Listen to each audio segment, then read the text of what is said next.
Direction la Côte d'Ivoire, tractation autour du retour de Laurent Gbagbo. Alors pour plus de détails, après le générique. Avant de commencer, n'oubliez pas de vous abonner et d'activer la cloche de notification car cela va vous permettre de ne plus manquer les prochaines vidéos.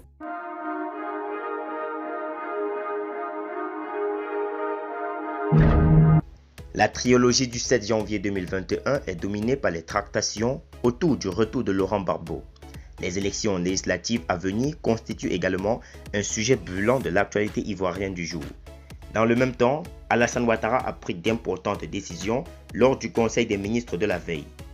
Trilogie du 7 janvier 2021, plus d'une heure d'échange, Assou-Adou Ahmed Bakayoko.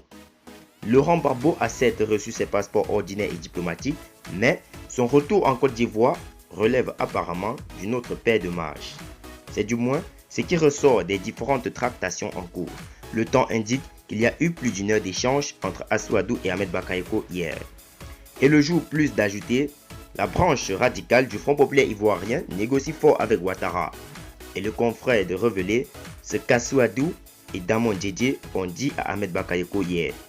Les choses évoluent bien, renchérit pour sa part l'Inter, mais dans une démarche méthodique, l'intelligent d'Abidjan explique comment évolue le retour en Côte d'Ivoire du président Gbagbo. Pour le quotidien d'Abidjan, Gbagbo, l'homme politique de l'année 2020, puis le journal explique comment le fondateur du Front populaire ivoirien a su classer partenaires et adversaires.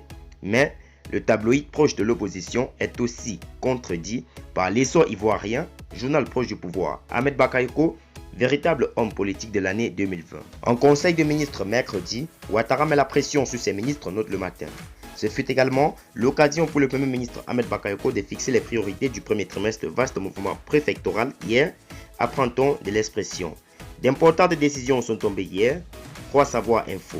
Alassane Ouattara, aux membres du gouvernement, redoublé d'efforts, lancé à sa une le Patriote.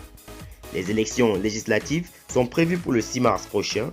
Pour le nouveau réveil, relève, face à face, bloc de l'opposition RHDP, la grosse frayeur.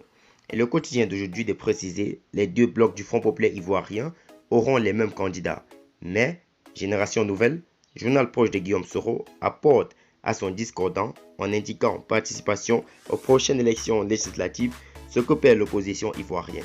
D'ailleurs, Notre Voix mentionne à sa première page la commission électorale indépendante s'oppose à la réintégration de l'opposition. Pour la dernière heure, voici ce que l'opposition doit craindre.